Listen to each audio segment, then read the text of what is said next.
everybody. Welcome to the Hidden Gems podcast and Rachel's Reviews. And we are really excited today because we're doing something a little bit different than what we've done in past weeks. We're doing a little bit of actually watching the recommendations of that we've given to each other over these last weeks. So it's going to be really fun. I'm film critic Rachel Wagner, and Ryan is here. Hey, Rachel, it's so good to be back here again. It's so good to hear your voice, and it's so glad to be with all of you listening. Thank you very much for clicking on this podcast. But I think we have to start off on a very sad note. We have to announce a death in the film community. Yes. So director Joel Schumacher, he passed away today. This is being recorded on Monday, as we usually do, and it will air on Friday. He is best known for directing the two Batman movies from the 90s, and they're not very beloved films for the most part. But that's putting it lightly. Yeah. But that's not the only thing that he directed. He did St. Elmo's Fire. The Lost Boys. Yeah. Falling Down. He did the Phantom of the Opera, and a bunch of other films. And so, yeah, rest in peace, Joel Schumacher. He definitely put his stamp on the movie world. So, yeah, and we were just talking about earlier, Rachel, how you don't want to see anyone coming out of the woodwork saying Batman and Robin was always good. And I'll be the first to say I've always enjoyed Batman and Robin in the context of a so bad it's good kind of way. And yeah. Batman Forever is not as bad as people have made it out to be. I like the ideas that Schumacher had, but unfortunately, whether it was due to the fact that McDonald's was actually looking over the script so that they could sell more toys, or the fact that Schumacher was ordered to make the movie more kid-friendly because the last Batman movie had the Penguin biting someone's nose off, I think his hands were tied, and I think I can accept some benefit of the doubt. Like, he was just trying to do his best. Yeah. I mean, I think there were literally people on set, like, making sure everything was going to work with the toys, and it was the toys were a huge emphasis on both of those movies, and that is tough. That is very tough. I think that there is a certain degree of camp, and they were trying to go back to the 60s era of Batman after the backlash from Batman Returns, as you said. In Schumacher's defense, though, he did an interview for Batman Forever where he said along the lines of Batman is a comic book. It was invented in 1938 to be a comic book. Right. And what I have made is a living, breathing comic book. Yeah. I disagree with some of the choices that he made, but in a weird sort of way, I also respect them because. Say what you will about Joel Schumacher, but in every one of his films, like St. Elmo's Fire, like you mentioned, Falling Down, like even in the music videos that he made with Seal and Inxus and Lionel Richie, like it was uniquely Joel Schumacher. You couldn't look at something like Flatliners and be like, huh, Quentin Tarantino's been doing some interesting work lately. Like, no, like it's Joel Schumacher through and through. Yep. Very true. All right. So what we're doing for this episode of the podcast is each week we have been giving each other recommendations. And for the most part, it seems like it's ended up being movies that we haven't seen. Sometimes it is. But I thought it would be fun to actually have an episode where we go back and each watch 5 of the other person's recommendations. And it could be a rewatch, and that's fine. So that way it's not just we're not just throwing recommendations out to the air for nothing. Right. And so, yeah, what did you think of going back and kind of did you sense any kind of, what was that experience sort of watching my recommendations? Was that fun? Well, to be honest, I a couple of your recommendations were rewatches, and we'll get to those when we get to Uh-huh. those. But I have a feeling that that we're both kind of a little opposite in some of the stuff we like, and Yeah.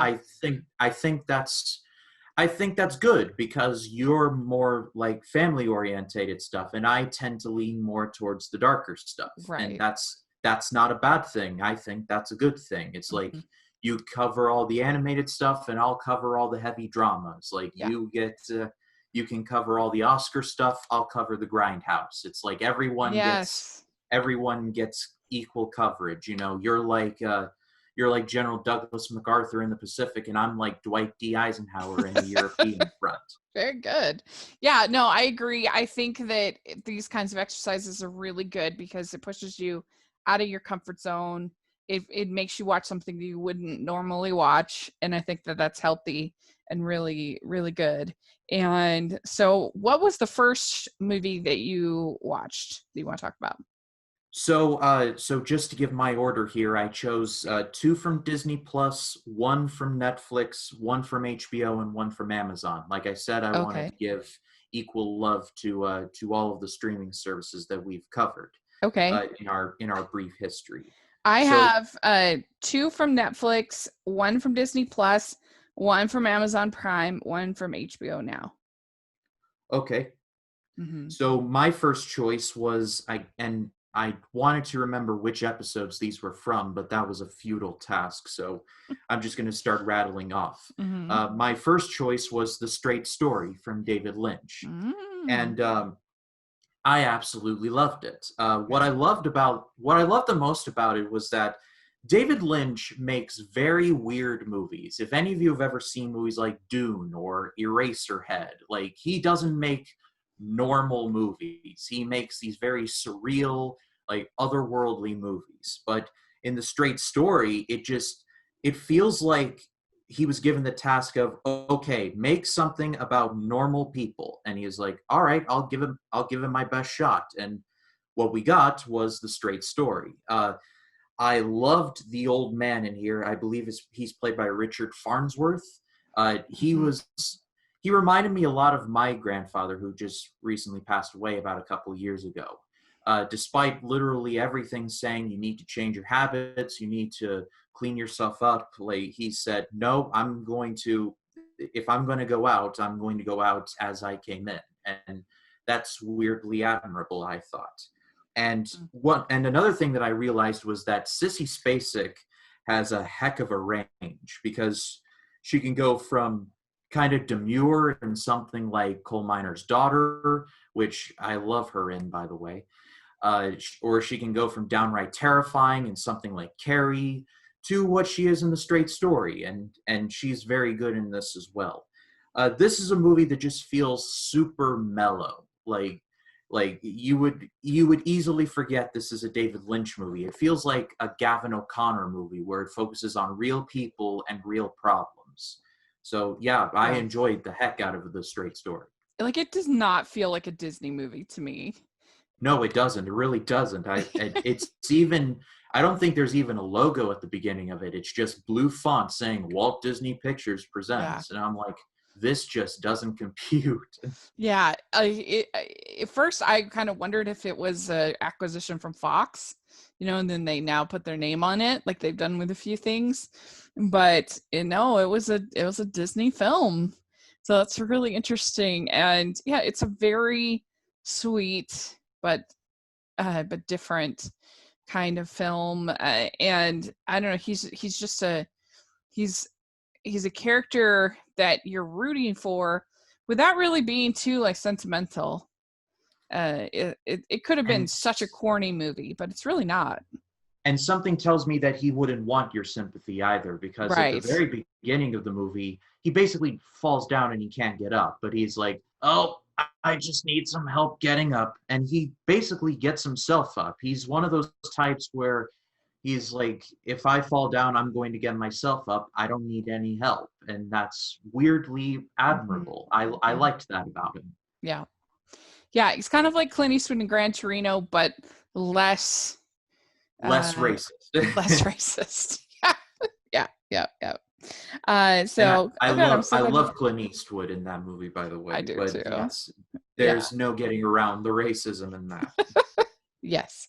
And so good. I'm so glad you liked it. And it's also it's shot with a real kind of love for like that the prairie land, the there's a great sense of place in that movie, I think. Kind of felt like they replaced some scenes in there from like America's Heart and Soul or something, where it's Yeah, just that's what I'm saying. these wide open shots of prairies and Hmm. mountains and just Yeah. it's like it was all shot in Wyoming, and I absolutely love Wyoming. Hmm. Yeah, absolutely. Really good. Well, good. Okay, great. Well, the first one that I'll talk about my Disney Plus one since you did Disney Plus, is I watched Invincible, and this So how'd is it go? a sports movie about a walk on onto the Eagles, Philadelphia Eagles, in like 1978 or something like that. Mark Wahlberg, and he, I think it was a really fun little inspirational movie. It definitely doesn't reinvent the wheel, but I didn't really need it to. I think the the story of this, this guy, taking the risk and deciding to go and try out. And you also get the coach, Greg Kinnear, who's trying to save this franchise from just being in the gutter, just doing so terrible. So he thinks this might inspire everybody, and it basically works. And Elizabeth Banks is in it. She's great as this sort of girlfriend type character. And the only thing that I think the movie there, I felt like the entire movie was shot in sepia tones. Like they were a little hardcore on the making it look like it was 1970s, to the point that it felt a little cheesy to me. I'm like, this is just during the day. It doesn't need to look brown. Like you can shoot it just like a normal day, Right. even though it was the 70s. So we don't need to have this like this lot. The lighting was, and that's a nitpick, but it was a little cheesy to me sometimes, the lighting. But it's a really inspirational story, and I love stories like that. And I felt like Mark Wahlberg was up to the task, and he was good. And he seems a little bit small to buy that he'd make it as an NFL player, but nevertheless, they kind of sell that he's super super fast, and the selling point there. And yeah, I enjoyed it. I thought it was a fun little inspirational movie, so I like that Yeah, kind of thing. I was going to say that's a whole plot point of the movie. Like he has to wear these super heavy pads, and Hmm. then the janitor's like, you can't wear those quarterback pads. You won't last a week, and he's kind of right. But Yeah, it's like, but Vince Papale has everything working against him. He's 30 years old, which is like 100 in football years. He never played college ball. right. Everything about him suggests that he wouldn't be able to make it. He's like an anomaly. He shouldn't have made it, and he couldn't have made it statistically, but he did, and he Yeah, played 3 seasons with the Eagles ultimately. yeah. And even didn't they make Super Bowl? No, no. I know Dick Vermeil did. I can't remember Oh, the Super coach. Bowl one. I can't remember the number off the top of my head, but he did make it with the Eagles. But I think that was when Vince had left. Oh, because they show a Super Bowl at the end in the thing. So that's pretty cool, pretty impressive. And so I hope that Disney gets back to making sports movies again, because I really enjoy them. They They do a made good job with them. They made one in like 2014 or 15 with Kevin Costner called McFarland USA. Love that. That's very underrated film. I don't know if it's on Disney Plus, but uh, I've got the app up right now. Let me check real quick. oh, next year. It's a good Well, one though. People should check it out. It's very very well done, and there can't be a more boring sport than as far as watching than cross country. But they still managed to make the movie pretty fun, pretty good. now I challenge Disney to make a tennis movie. Yes. There's lots of good stories in tennis, so they should be able to find it. All right, what was your next watch?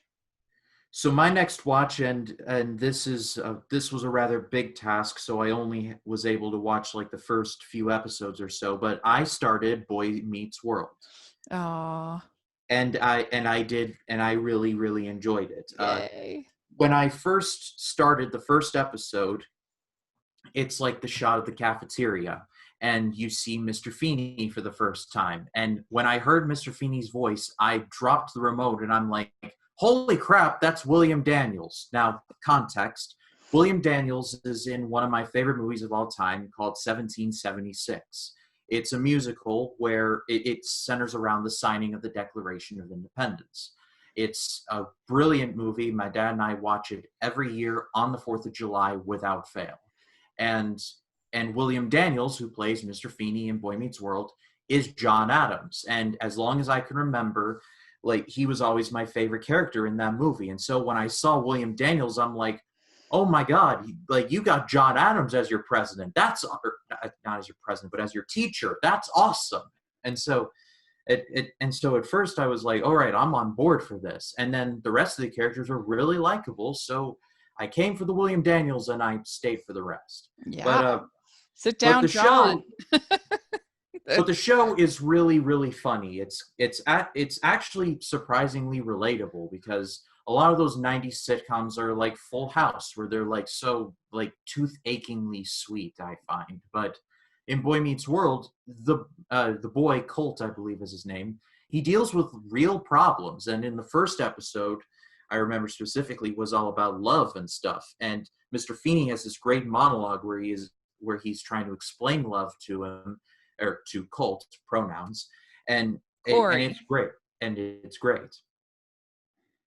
Can I'm sorry. It's Corey. Oh yeah, you're right. It's Corey. I don't know where Colt came from, but there it is. That's okay. That's okay. Yeah, that's a great scene. It's a pretty strong pilot, I think. I think what makes this work, as opposed to some of those other ones you're talking about, that are, sort of sickly sweet, is that I think the writing really treats these children as fully fledged humans. They're not just sort of there to be sort of perky and fun for the adults. Like, they have their own thoughts, their own ideas. And the creator, Michael Jacobs, I heard him interviewed once, and he was such a like thoughtful, impressive person. I was very impressed with his interview and the things that he said about just valuing every single person as a special, unique, child of God kind of a thing. And that each person in this show is treated as a real character, that whose opinions and ideas are unique and matter, and aren't just there sort of props to be cute for the adults. Something like, say, I don't know, something like um Olivia in the Cosby Show. That she was there to make Bill Cosby look good and be cute, and for her to bounce. She wasn't her own character with her own ideas, if that makes sense. And I think that Yeah, I got it. Boy Meets World really does that so well. And you're right about that conversation that they have about love between him and Mr. Feeney, and it's just really good. And and also just the friendship between Sean and Corey is one of my favorite friendships in a show, like, ever. It's so good. And Topanga comes along later, but that's obviously really good. And it's just a really well written show, in my opinion. Yeah, I don't think I've gotten quite that far yet, so Mm-mm. I'll just have to keep on rolling. Yeah, I think that, Sean's in, I think, every episode. You've seen Sean, his best friend. Oh yeah, it's Yeah. just coming back to me. Yeah. And but yeah, Topanga comes in later in the first season is when she's introduced, I think. Anyway, well, good. I'm so glad you enjoyed it. It's still one of my favorite shows, and talk about a show that nailed the finale. It is such a perfect finale to a show, and I it was also really important to me because it it sort of coincided with my life. Like when they went to high school was when I was going to high school. When they went to college, I was going to college. Like they kind of, and so that's also part of why it meant a lot to me. But I'm so glad to hear that it holds up. It's I can't wait to dive into the rest. Yes, that's great. I'm so glad. So my next choice was on Amazon Prime. I watched the first episode of the World War II in HD, Oh, and what was that like? it was pretty amazing, pretty remarkable. I'm definitely going to watch the rest of it because it was so gripping, and it's kind of similar to what they did with Apollo 11 documentary, where they used all old footage.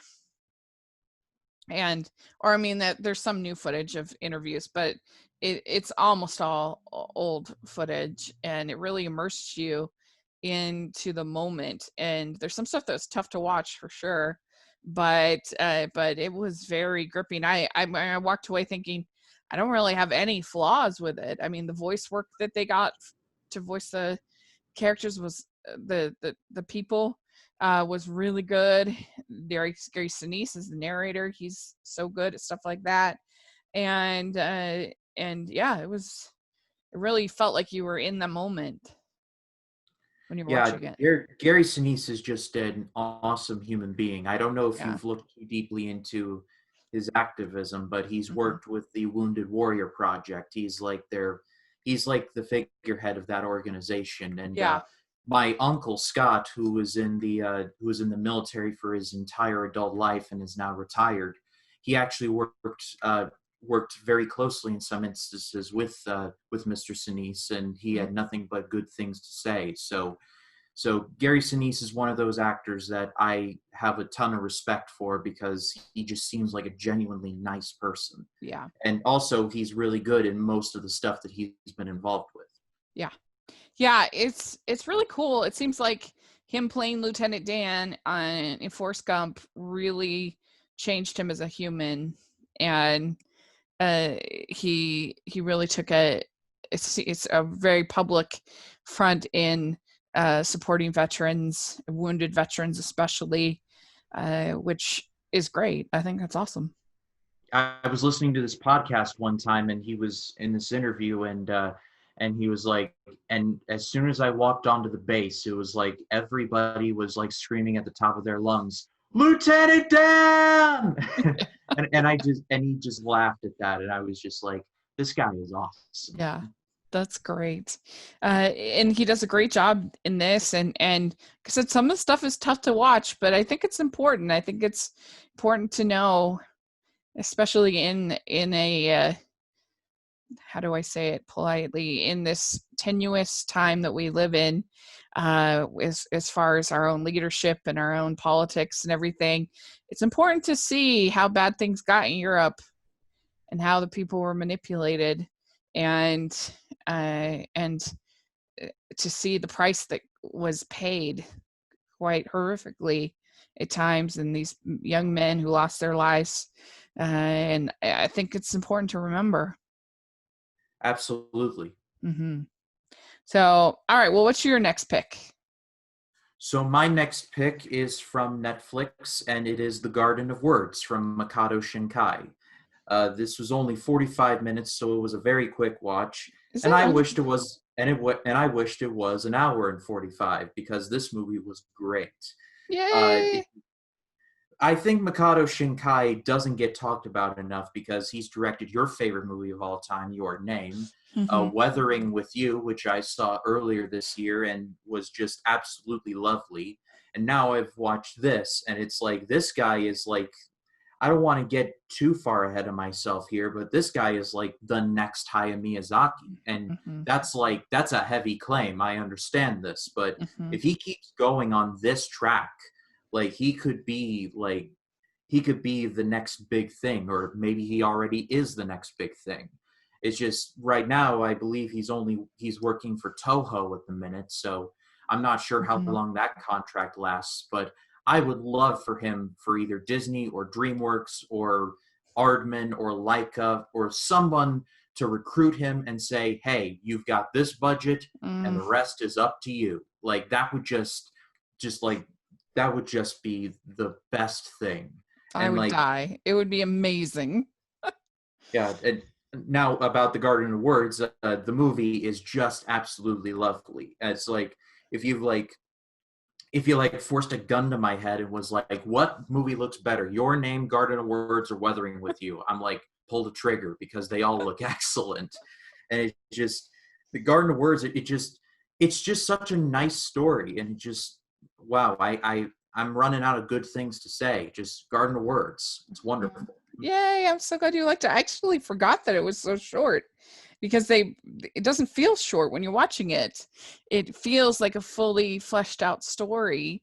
And these two unlikely people that are thrown together in this uh unlikely romance, unlikely friendship, I think is really beautiful. And it's a little bit different, I think, than his other films. It just feels like a little bit more mature of a relationship, I think, than some of his other films. And yeah, it's just beautiful. And the garden in the Garden of Words is gorgeous. And I think he does a good job really creating compelling characters that you are rooting for and you understand. Yeah, it's with the Garden of Words, it's kind of similar to Following, directed by Christopher Nolan. It's like the Garden of Words is like the Rosetta Stone of Makoto Shinkai. All of his tricks and tropes that would be used in Weathering with You and Your Name Mm-hmm. appear in some form or fashion in the Garden of Words. So it was Yeah. like a 45-minute audition tape, if you want to call it Yeah. that. Yes. And I'm totally with you that I would I would be so excited if I heard that Disney was doing a collaboration of some kind with Makoto Shinkai. I I can't even tell you how excited I'd be. Yeah, It would be it's a bit. amazing. I have a feeling it's a bit of an exclusive club, but if they were able to like just get him in for like one movie or Oh, like direct a Pixar short, to like ugh. I would happily see it. It would be amazing. It would be incredible. And or even at Netflix, because Netflix is really establishing themselves as being sort of the place for auteur animation. Jorge Gutierrez is doing a movie for them, and he was the one who did The Book of Life. They also have Glenn Keane, who is coming out with a movie supposedly this fall for Netflix called Over the Moon, and I'm really excited about that. It's just supposed to be a musical, fairy tale musical, which is, and Glenn Keane's That's incredible. that's like everything you love right Yeah, there. that's right. And so if they added Makoto Shinkai, because they have a huge anime division at Netflix, it would be unbelievable. It would be amazing. So yeah, I'm so glad you liked it, because it's a little different than Your Name or Weathering with You. It's a little bit softer. It's a little bit, there's no supernatural elements or anything kind of like that at all. It's all just these two people and their bond kind of. So But it also doesn't overstay its welcome either. So yes. it's like it gets in, it gets out. And in this time we live in, of like the median time of movies nowadays is like an hour 45. Like it was nice to just have a 45-minute joint, be like, get Yeah. in, get out, be stealthy, cash the check, and we're a happy camper. Yeah. Agreed. One of the Netflix that I watched is movie Drive, and this has been one that I have thought about watching many times because it's so highly praised. But I Oh boy. finally just decided to go for it and watch it. I'd been a little nervous because I knew it was extremely violent. and I tend to not watch very violent films. But I know, trying to grow, and it is extremely violent. Oh yeah, there's no getting around that. And there were a couple parts where I admit I just like turned away and didn't watch it because it's too violent. Was it a certain part in an elevator? Yes. Okay, That then was yes. one of the parts. Yes. I know what you're saying. Yes.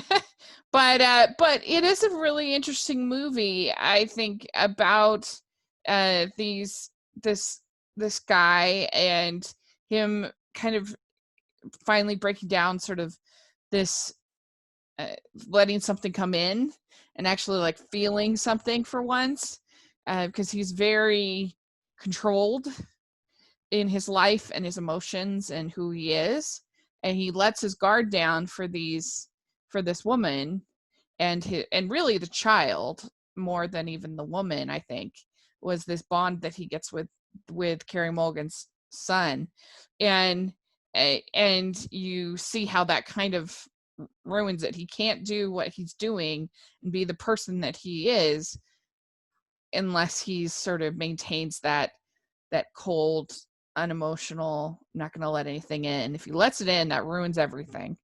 And at first I thought that, because I'd heard so much praise for Albert Brooks and his role, and I was kind of surprised because he's not in the movie all that much, but he is very No, no, good he's not. in Yes, what he he's is. in.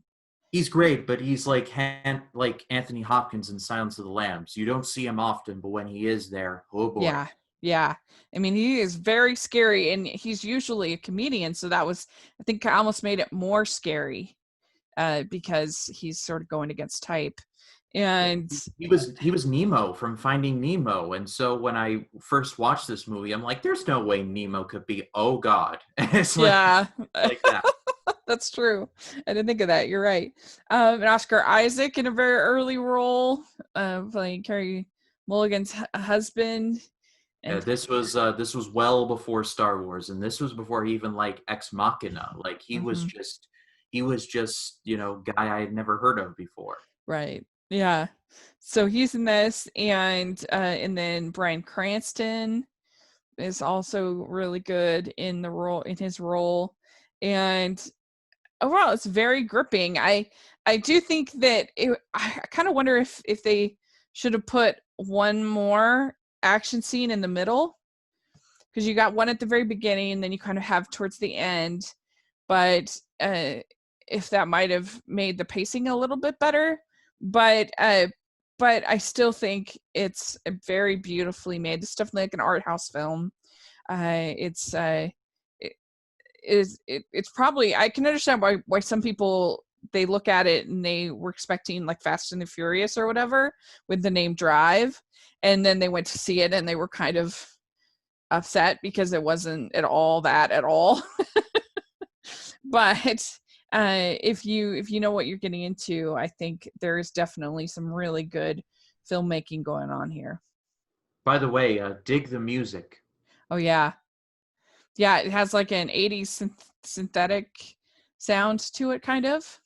Yeah, the first three songs are songs I listen to quite often. Tick of the Hmm. Clock, which is the first one by Kaminsky. Night or also Night Call by Kavinsky, and there's this one called Real Hero by I think their name is College, but it's like the driver's theme. It's like real human being. Like that one. That one Hmm. is my favorite. Yeah, it's really good. So I appreciate you pushing me out of my comfort zone. It's always good to do. Yeah, Uh, out of all the recommendations on that Netflix one, I was like, I'm not sure if she's gonna dig this one, but I'm actually surprised you actually did like that one. I did. Yeah, it's definitely not like my normal kind of movie, but that's good. That's good to do. It's definitely not for everyone. It's you have to be in the correct mood in order to enjoy it. But Yeah. it's one of those where it's like once you start, you get addicted. Yeah, definitely. So what's your next pick? So these final two are rewatches. This first one is from Amazon Prime, and I watched The Farewell again. Hmm. And I watched it, and in the episode where we talked about it, when I first saw it, I was like, that was good, but I don't understand why these people would lie to Nene like that and like not like let her know on this. With now the context of I've spent a lot of time with my grandmother as of late, you know, helping her in her garden because of the pandemic has basically left me out of a job.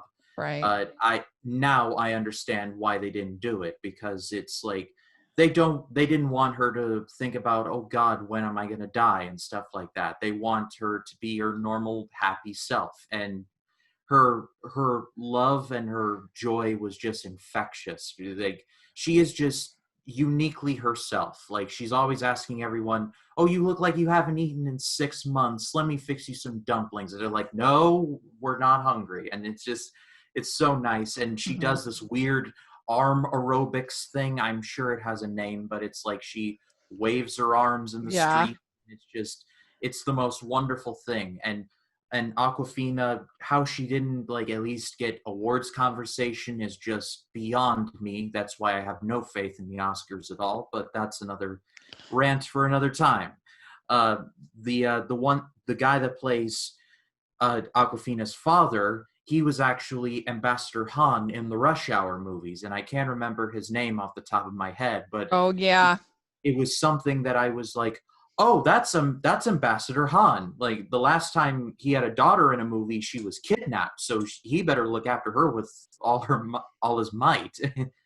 And so he was really good in there too. And it just, now with fresh eyes and a brand new context, I like The Farewell even more, because it's Mhm. like, okay, they're doing the right thing by just letting Nene spend her final days as she would probably want to, you know, just cooking and doing weird arm aerobics and just, and I hate using this term, but living her best life, like through her final days. And that's something that I did appreciate. So give Lulu Wang more director jobs, please. Yes, definitely. And I was really surprised that the grandma didn't get nominated. I forget her name, but that she wasn't nominated for Best Supporting Actress, because I thought she was so good. I thought for sure she was going to get nominated, and I think, you know, it's an interesting thing, and it's one of those movies that stays with you and you keep thinking about, because it's like, what would I do in that situation? Because that is their culture and that's their tradition. And on one hand, you can kind of see the benefit of it, that people don't sort of get stalled in living their lives. So like, they just keep living the best life that they can. But on the other hand, they don't really get to say goodbye. They don't really get to, like, if you know that the end is coming, you might behave differently, and, you know, maybe forgive people that you had held a grudge for. You might try to see people that you haven't seen. Like, you might try to do some things and create some memories that, you know, live like you're dying, kind of a thing. And so it's like, which do you do? Do you not tell them and let them just be themselves and be happy, or do you tell them so then they can make the most of the time they have? I don't know. It's an interesting question that the movie doesn't really give us a hard answer from, except for the fact that she decides to honor the wishes of her family. But yeah, I it's a movie about family and how hard family is sometimes, how it's a struggle to, you know, have everybody get along, and I certainly can relate to that. And also her sort of torn between her different cultures. Literally in this tradition, she's torn of what to do, but also in so many other areas of her life, she's torn between her her her Chinese side and her American side. And I really think that's done well. And it can be a little bit, the pacing is somewhat leisurely, but I really, really enjoyed it at Sundance. And then about 6 months later, I saw it again, and both my grandmas had passed away in that 6 months. So obviously, it was very emotional for me. And so I'm so glad you enjoyed getting to revisit it again. Yeah. By the way, before we move on, the woman who played Nai Nai, her name is, and I'm sorry if I butcher this, Shu Zhen Zhao. Yeah, That's her name. And the guy who played Billy's father is named Zi Ma. So great. just closing those loops, if you Yeah. will. Very good. Yes, they were excellent. So very good. All right, my next pick, it was also on Netflix, was Joseph King of Dreams. And this is one I had been wanting to see for quite a while, but I know I just never gotten around to doing it. And I knew the song Better Than I, because I had actually sung it for a recital that I did when I used to take voice lessons just for fun. Uh, Mm. and and so I knew that song, and that is definitely the best song of the movie for sure, in my opinion at least. And I think that it's hard because it's hard not to compare this to Prince of Egypt, but that's such not a fair comparison because Prince of Egypt, in my opinion, is one of the best animated films ever made. Uh, Right. it's stunning. The songs are stunning. It's moving. Its tone is perfect. I love Prince of Egypt. And so it's not really a fair comparison. This is very pleasant. I think it tells the story of Joseph very well. Like, I didn't see a ton of artistic license. It's pretty much all there in the Bible. And I think that it allows Joseph to be kind of bitter and have trouble forgiving, and I think that's an important lesson to talk to kids about. So you could definitely have some really good family evenings with this movie, about how do we forgive, and also how do we the way that Joseph just turned away from sin with Potiphar's wife, and that he how hard that was, but he didn't give in to temptation. I think that that's also something you could talk about with your family movie night. The animation isn't the best. There's especially some moments where they go full on CGI that look terrible, but it's a direct to DVD movie. I mean, it's fine, and overall, I think it's a good Bible story. I enjoyed it. Yeah, it's definitely above average for straight to DVD stuff. Definitely, for sure. I mean, I would say it would be in my top quarter probably of DreamWorks films. I Wow, don't know that's that interesting. I don't know if that says what I think about most DreamWorks films, but I tend to not be a big fan of DreamWorks comedies. I tend to like their dramas a little bit better. But obviously, like, this is not as it would probably be make my top 10, but I mean, it's not going to compare with like the Dragons movies or the Kung Fu Panda movies or some of those. Rise of the Guardians is obviously better, but it'd be in that discussion. Because I'm not a huge fan of some of their franchises, so like I don't like the Madagascar movies at all. I Um, don't think anyone does. so yeah, I enjoyed it. I thought it was a good recommendation, and it was a nice palate cleanser after stretching myself with Drive and watched. Yeah, talk about tonal shifts. Yeah, yeah. All right, what's your next one? Is So it my your final last one? Yeah. so my final choice is from HBO Max, and this is another rewatch. It's Nausicaa of the Valley of the Wind. Oh, And yeah, it's just as good as when I first saw it in the theater. I mean, I had to watch it on my tablet, which it wasn't the same, but it was still a really great movie regardless. This we've both talked about it at length in the episode that we did on it, and it's just great. It's having now seen Spirited Away and now having seen this, I'm convinced that Hayao Miyazaki is like on the Mount Rushmore of like animation directors. Like it's like Miyazaki, maybe Pete Docter, and I believe Makoto Shinkai eventually. Just Rachel, give me a hand here. Who would you add? sorry. Who'd you all say? Hayao Miyazaki, Pete Docter, perhaps Makoto Shinkai, possibly. Oh, in the Mount Rushmore of animation. Yeah, Um, who would I have? Yeah, I don't know. Maybe Don Bluth is more of a mixed director, but I feel like you kind of got to have him on there. Oh, he did direct what I call the holy trinity of non-Disney animated films, at least for Hmm. that time. Hmm. American Tail, Land Before Time, and what was the other one? The All Dogs Go to Heaven. No, no, it wasn't that. It was one more. American Oh, Tail. Secret of Nim.